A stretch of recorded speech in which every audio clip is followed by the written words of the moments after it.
The average housing in the city, you may think it looks lousy, but it looks lousy to you because you have a nice suburban home, which is a brand new development in human existence. You're up there listening to this lofty perch saying this other building in an urban area is not adequate, when in fact, that building is better than what people had 50 or 100 years ago to live in for the most part. Join the best in the movement. It's Conservative Conversations with ISI, educating for liberty since 1953. Welcome back. You're listening to Conservative Conversations with Marla Slayback and Tom Saruf. And we're joined today by Kevin Kosar, who's written the new introduction for a book by Ed Banfield. But before we get into anything about Ed Banfield, which this episode will primarily be about, Kevin, nice to meet you. Welcome to Conservative Conversations. And we'd love to start by having you tell us a little bit about yourself, where you come from, your intellectual interests, your work. Well, all right. Thanks for having me on. Where to begin? Grew up in Ohio, attended The Ohio State University. I was one of 6 kids. Got lucky, got a good fellowship, and went off to New York University. And over the course of a decade, I worked both to get my master's degree and doctorate, but also took some time off and was working for a not-for-profit in the city that was working in some of the toughest schools to be found.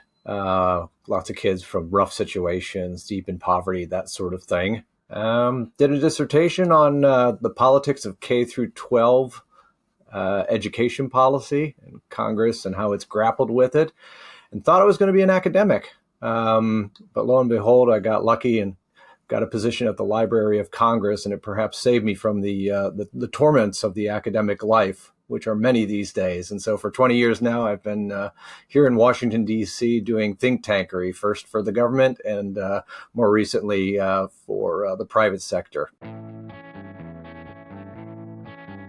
Hey there, listener.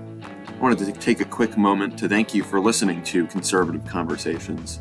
This podcast is a production of the Intercollegiate Studies Institute, and our mission here at ISI is educating for liberty. If you'd like to join us in fulfilling our mission, consider helping us by rating and reviewing this podcast on Apple Podcasts, Spotify, or wherever you listen, to help us reach more listeners like yourself. Now, back to the show.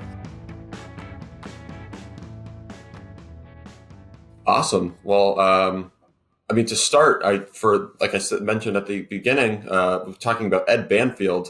And as I was telling you before we started recording, I don't really know anything about Ed Banfield. I sort of know his name and the lineage of conservative intellectuals, but personally, about his work, I've not read anything by him. So I don't know about Marla, but this is, I think, a good introductory episode for everyone. But to start, could you tell us who Ed Banfield is? Sure. He was a social scientist who spent most of his career at Harvard, a little bit of time at University of Pennsylvania, was trained at the University of Chicago. He produced some very famous students, James Q. Wilson, author of books like The Moral Sense and many others, Martha Derthick, great scholar of federalism. But Ed was a guy who was born to modest beginnings in Connecticut back in 1916. Initially, when he was coming out of high school, he thought he was going to be a farmer. Was interested in agricultural sciences, started college studying that, and then toggled over to English. And after 4 years, he joined the New Deal. He was an ardent New Dealer. He was working for the Timber Salvage Administration, and later he worked for the Farm Security Administration. And his job was basically to write press releases and to promote the New Deal to the public via the media. But along the way, Ed got the chance to visit this government project out in Casa Grande, this cooperative farm that was created. And he started to rethink the New Deal. And he started to rethink all of his assumptions about how difficult it is to use the federal government to achieve things. And so he produced more than a dozen books over the course of his career on a whole variety of topics. A lot of them focused on urban areas and housing. But he also wrote essays on the American founding, the nature of political parties, American constitutionalism. I mean, he was a polymath, that's for sure. So where would you say he he stood in the context at the time that his thought was coming together. What was the right of center conservative? I don't even think at that point it had quite concretized into a coherent movement quite yet. But maybe I'm just getting the timeline wrong. But what was the context of when he started, becoming kind of changing his, or maybe forming his attitudes of maybe the New Deal and some of the downstream effects? Well, so he was out working for the government, looking at this project in Arizona, this cooperative farm, which on paper made a whole lot of sense and which seemed like it was bound to succeed. But then the thing collapsed, and a lot of policymakers were stunned by it. And I think Ed was stunned by it because you had taken a bunch of people who were very poor and you had given them homes, a brand new built community center, regular paying jobs, and an equity stake in a giant farm that covered thousands of acres.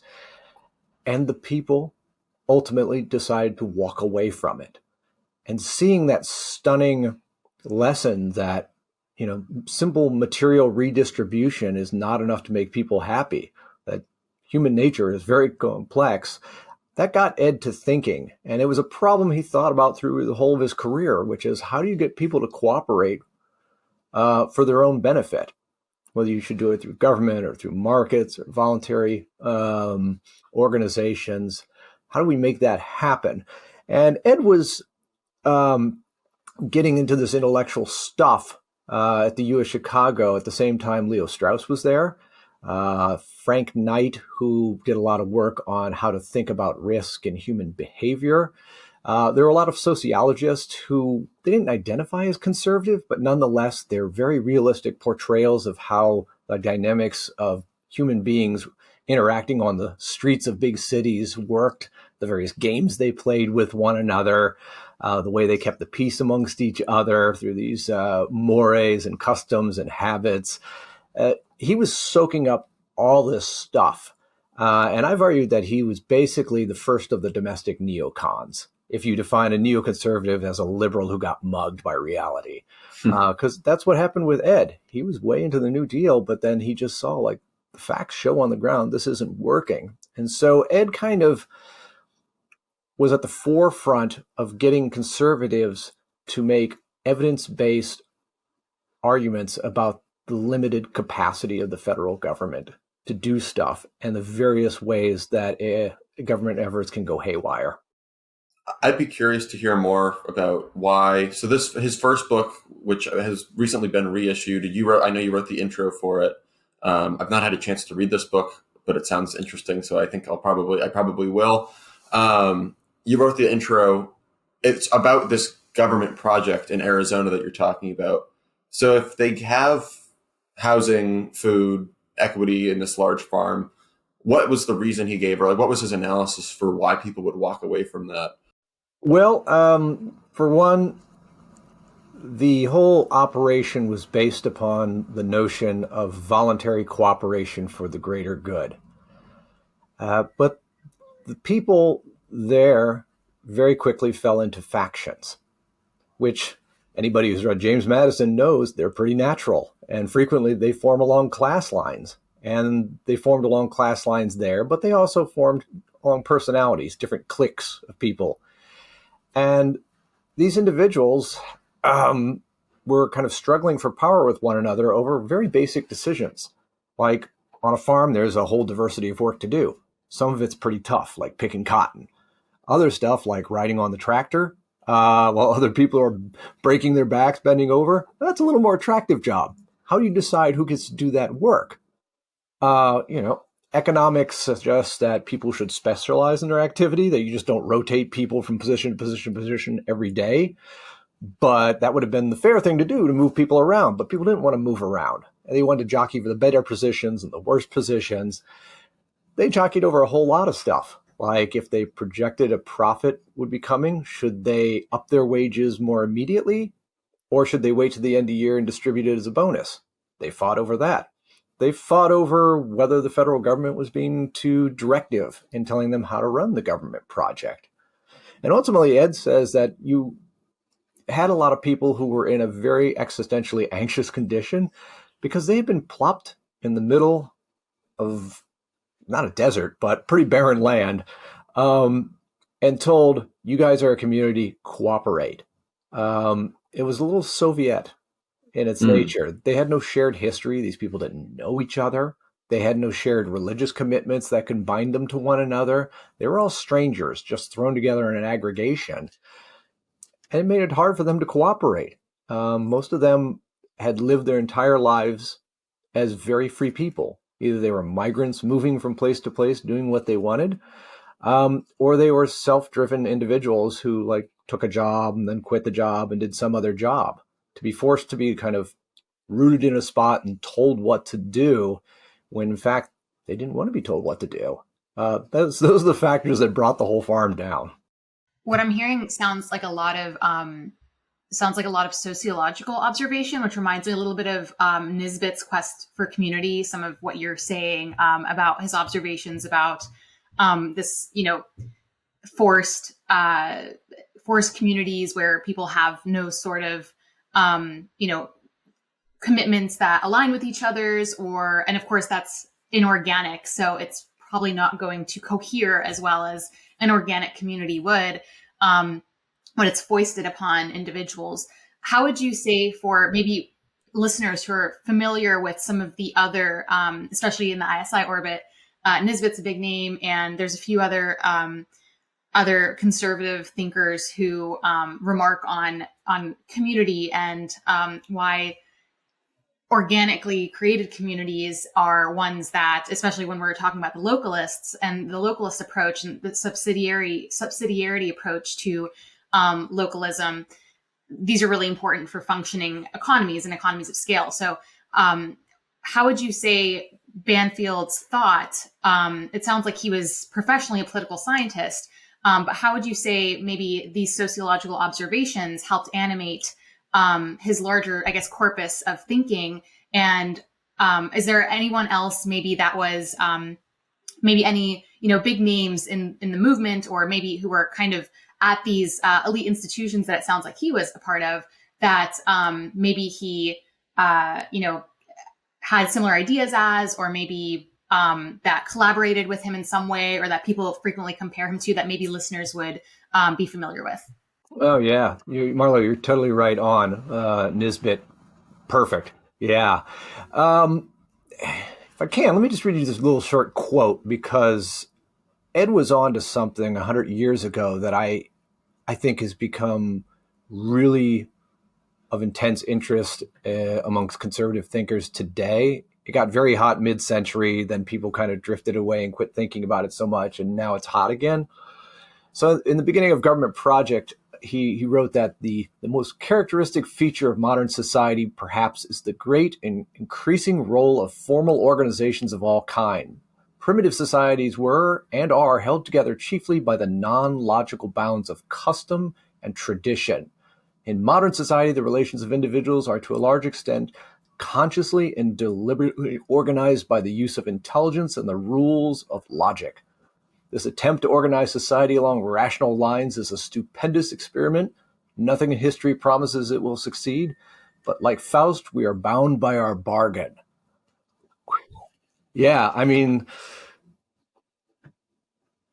we are humans. We have animal characteristics. We have very conflicted natures. And for thousands of years, we've been able to bind ourselves to one another, create identities, local cultures, through a variety of means. Traditions, rituals, religious affiliations, even fashion. I mean, so many things. And in their New Deal, with the kind of various movements of federal government policy that verged on collectivism, all those things were just being discarded. It was as if, they imagined they could just take human beings and rationally order them and create a material carrot dangling in front of them. Just cooperate. Behave the way you should behave, and you'll be materially satisfied. You get flashbacks of Dostoevsky talking about the effort to create a human anthill. This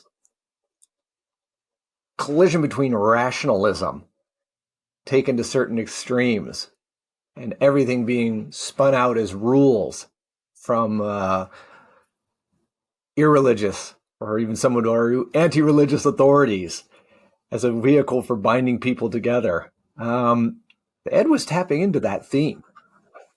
And other thinkers have obviously taken that much further. I mean, my friend Andy Smerick over Manhattan Institute has been very getting into this idea of localism, identity, subsidiary. I mean, it's a pushback to some degree against the globalism and stripping away of local identities and the feeling of disruption of communities.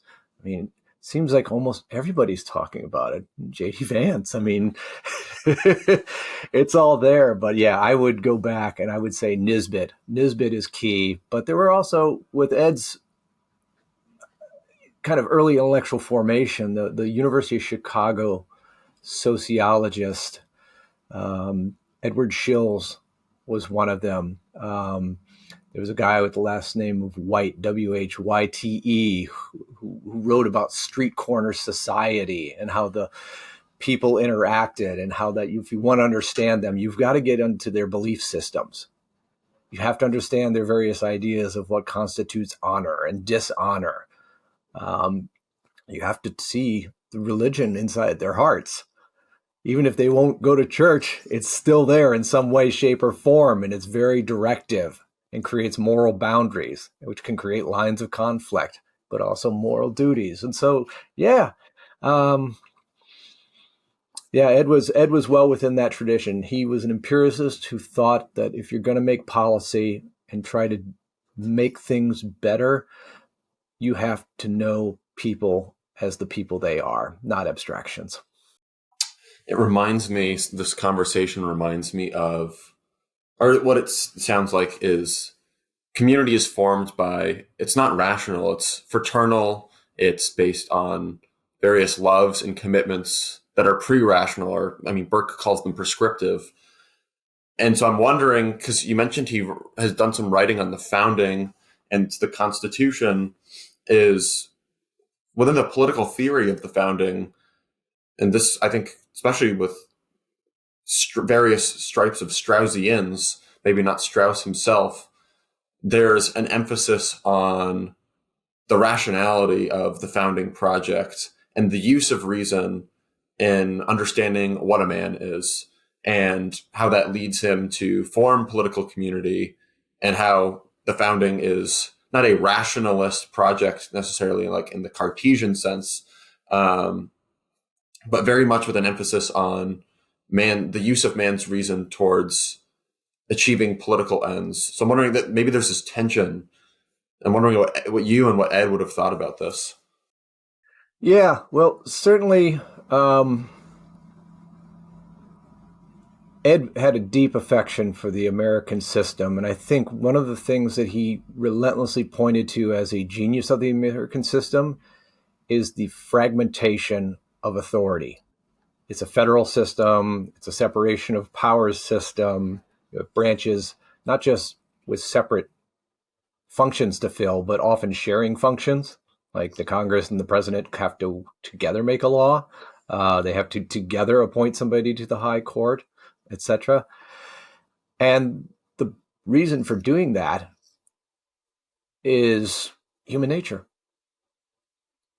People cannot be trusted to be angels, which is something that James Madison and the founders harped upon. And Ed was very frank in recognizing that.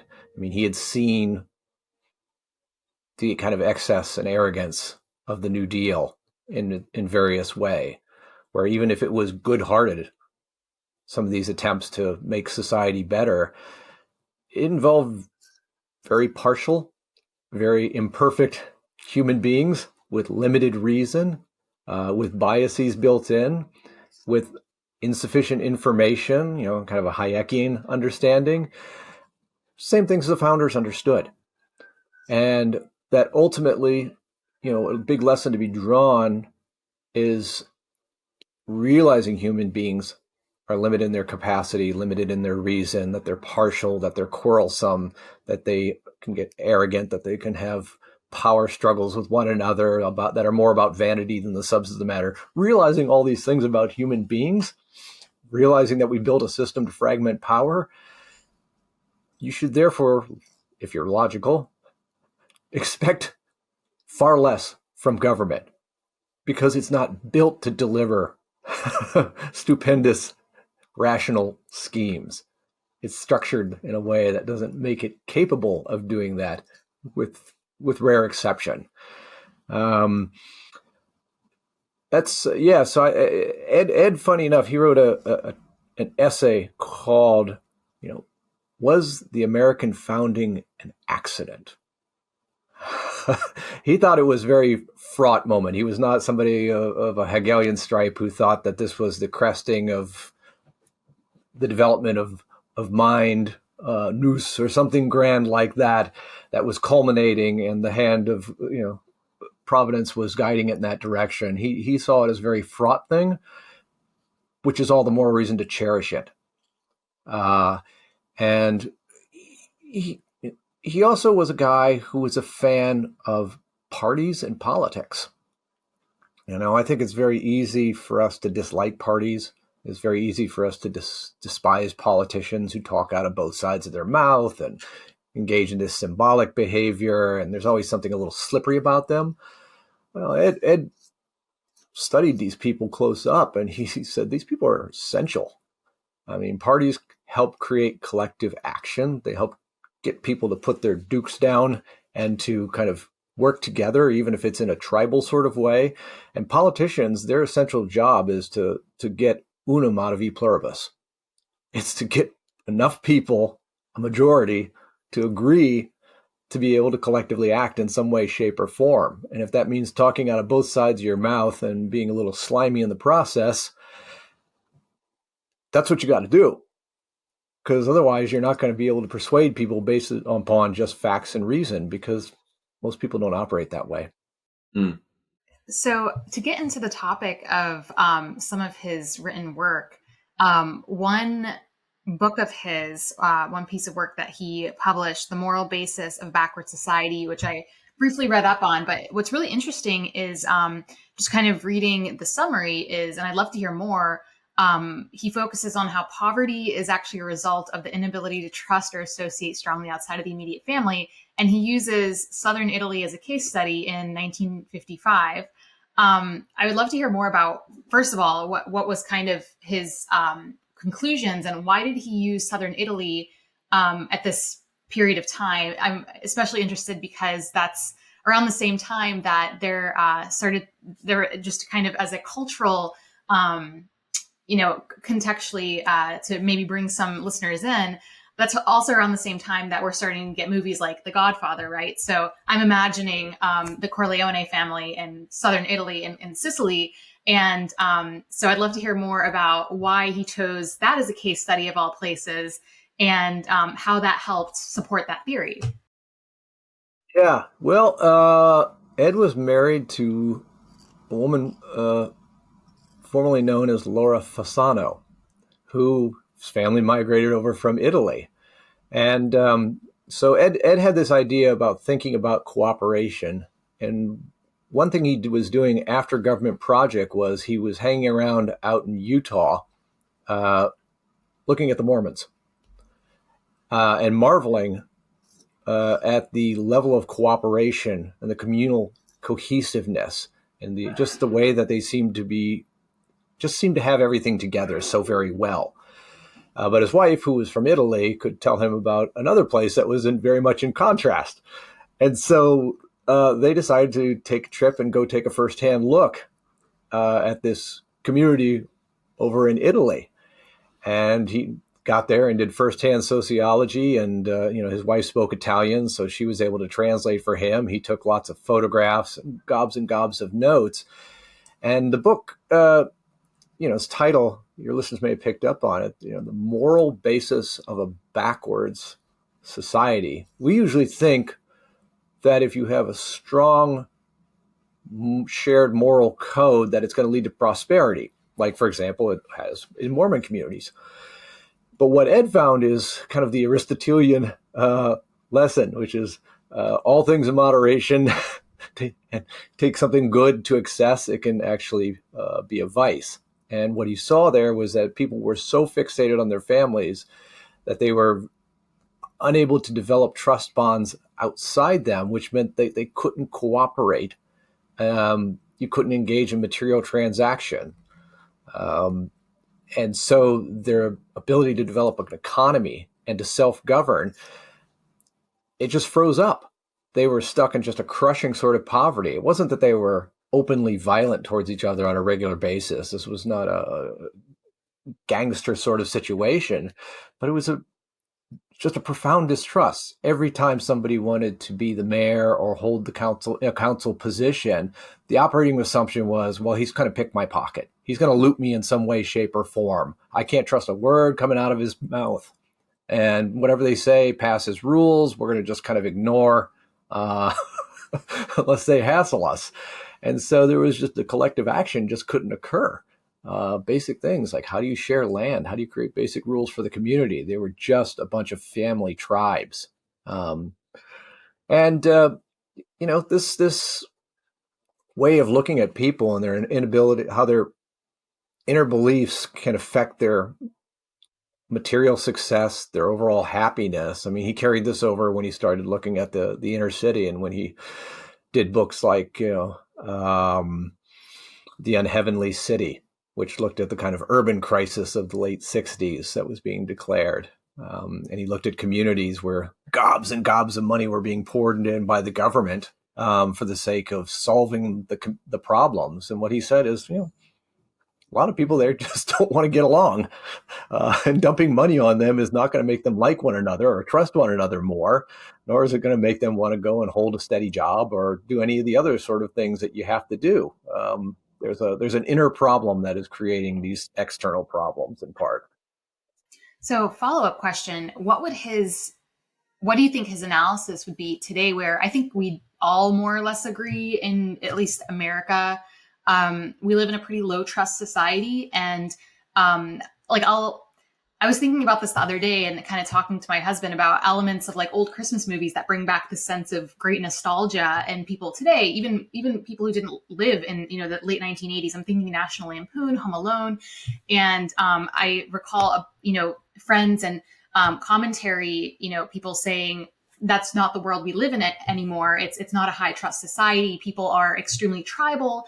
Where we live in a very polarized country where an election is like every single one is very historic, obviously, but the next one's more historic than the previous ones. And there's always kind of a almost catastrophic, there's always a kind of catastrophic risk that comes along with them, where I think a lot of people are genuinely worried about what's going to happen after an election now. But we also, we are arguably the most prosperous country in the history of the world, and the most prosperous society in the history of the world, irrelevant of, obviously inflation, which is maybe dampening down some of the innovation and lifestyle comforts that we maybe previously enjoyed, several years ago when that wasn't as much the case. But it still seems to me like perhaps there are elements of clannishness, and even it almost seems to be coming from both directions, where people are also low trust among people of different tribes, I guess we'll say. So people from, we'll just say political parties alone. But also we are really bad at family formation right now. And the total fertility rate is obviously a topic, a commonly discussed topic now, where people aren't having large enough families, perhaps like they were in Italy in 1955. So what do you think, if Banfield was to look at America 2024, what do you think what would be his analysis? Well, it'd probably be kind of a collection of mixed observations. It's interesting, the points you were bringing up are all things that he touched upon in ways. First thing regarding the kind of feeling that it's like existential conflict of the nation each time we have a presidential election, he would probably point out that, yeah, politics by its nature is rough and tumble and it's inherently conflictual. However, by growing the scope of the federal government, what you're doing is you're taking issues on which there's not necessarily shared belief across the country or even anything close to a majority, and you're trying to force a conversation on that. And don't be surprised if it gets nasty. Um, Things that formerly might have been handled at the state or municipal or town level. Now we're trying to have national conversations about them. And the politicians who are involved very frequently are not really interested in having a conversation. They're interested in using an issue for branding purposes and for election purposes. They want to own the issue, not solve the problem. So that would be one of his observations. He would also probably point out, you mentioned prosperity. That was a big thing for him. He said that there's something about human nature where people can have improved material conditions, but the joy they get from it, they very quickly quit noticing. They still like to have things like washing machines as opposed to having to wash your clothes by hands and any number of amenities. But the joy they get from those kind of gets baked in, and they no longer cherish these things. These become kind of the new baseline, and then they're going to want more. And it's kind of a trap of some sort, where people, despite things getting materially better, are often still dissatisfied and think that they are somehow impoverished. When Ed was looking at cities, one of the things he tried to explain to the liberals in the late 60s who were saying, our cities are in terrible shape, he said, no, like the average housing in the city, you may think it looks lousy, but it looks lousy to you because you have a nice suburban home, which is a brand new development in human existence. You're up there in this lofty perch saying this other building in an urban area is not adequate, when in fact, that building is better than what people had 50 or 100 years ago to live in for the most part. And that partiality and that tendency to get caught in the today and to not be able to see things for what they are, he would flag that. On fertility, he would certainly say, look, this is troubling. People having fewer children is probably going to be a catastrophe in the long run. But it's probably driven by the fact that the sort of traditional mores, which made childbearing, the ultimate goal. Family formation and childbearing is something that to be cherished and held above all other things. Those have just melted away.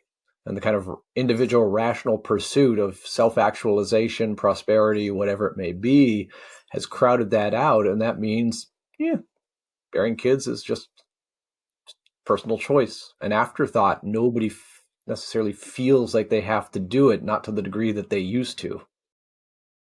Kevin, I think we're starting to come towards the end of our time, but I'd love to know, I feel like we probably can guess what he thought about the Great Society, which I think in many ways is the New Deal on steroids.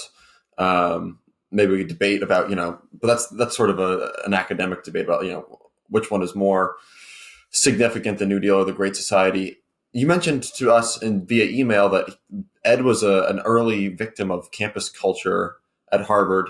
I'd love to know what happened. And then also, as yourself, you mentioned at the beginning that you thought you were going to become an academic, but you went into the think tank world and that you're glad that you did that. I'd love to hear more from your own perspective as well about the state of the academy and some of the things going on campus and what you see as, I guess, a scholar who's an outsider in the academy as to, maybe whether it's advice for students who might be thinking about the academy or, academics who are already in, who are dissatisfied, what your perspective is there. Yeah, the life of the mind means being able to think freely and follow leads wherever they may go, and to discuss them and to figure things out. And doing that also in conversation with others is essential. We all learn from one another. But many campuses, we've gotten to a place where that sort of intellectual wandering has become very dangerous. It's like there's mines everywhere, and you risk stepping on one of those and being taken down.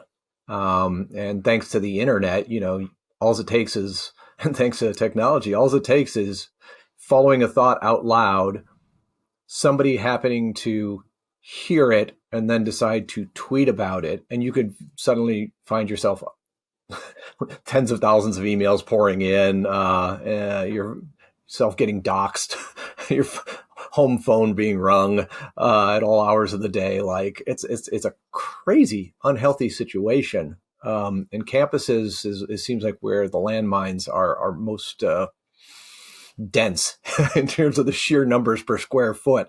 Whereas in think tank world, that's not so. Certainly not here at the American Enterprise Institute, where we're free to think and we're also free to argue amongst ourselves. There's no company line. It's a wonderful, wonderful thing. I thought I was going to be a professor, but working with Congress at the Library of Congress, first couple of years, I was still looking for an academic job, and then I just quit looking for one because here I was in Washington, D.C., getting to study policymakers close up without having to join either the Democrats or the Republicans. I could just be objective and see what they do and scratch my head and ask questions and collect data. It's great. It's great. But yeah, Ed was canceled on campus. He was canceled because he had the guts to follow the data. He would do things like look at data on job retraining programs. He would look at data on crime. He would look at all sorts of numbers, and he would compile them, he'd crunch them, and then he'd put it out there and says, this is what they suggest to me. And that didn't work with the reigning liberal orthodoxy at the time. This was a time of peaking student radicalism on campus.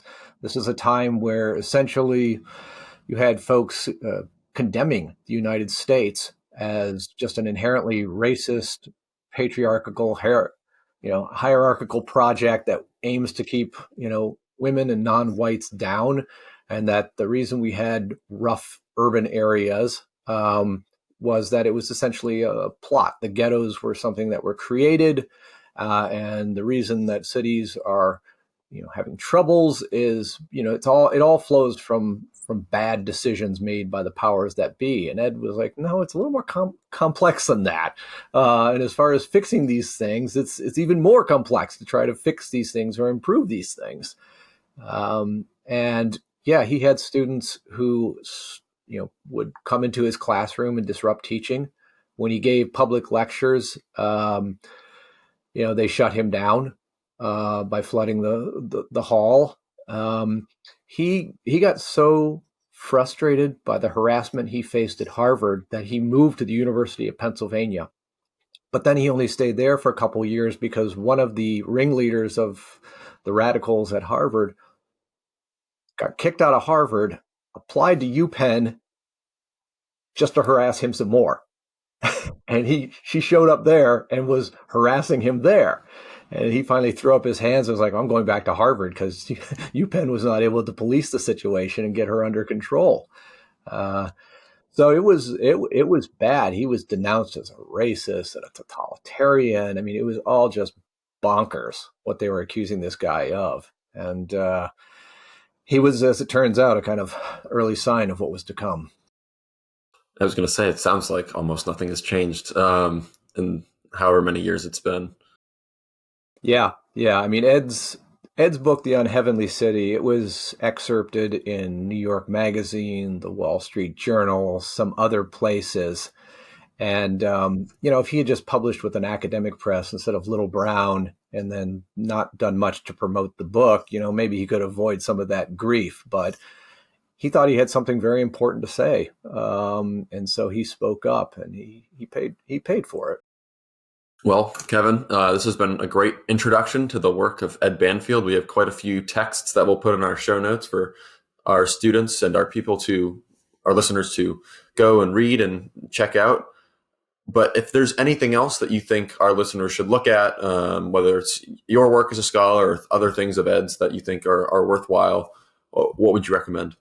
Well, about 10 or 15 years ago, I created a website, edwardcbanfield.org, where I've collected most of his works, some of which are available free for download right on the site, along with old videos and audio recordings of him. So it's kind of like a one-stop shopping place for that. Otherwise, for those of you out there who are interested in collective action in the form of legislative politicking, and how do you bring together representatives from across the country, you can either follow me on at Kevin Kosar on Twitter or X, or check out the site I launched called understandingcongress.org, where I try to think through the complexities of getting 535 people who represent diverse populations to come together for the collective good. Well, awesome. We'll put all of that in our show notes for our listeners to go peruse. But thanks again, Kevin. Thank you. Thank you for listening to Conservative Conversations with ISI. If you've enjoyed this episode, be sure to check out our website at isi.org/resources to see all that we offer our members, including the Intercollegiate Review, select modern age articles, debates, lectures, and of course, this podcast. Thanks again for listening. Don't forget to rate and review, and we will see you next time on Conservative Conversations with ISI.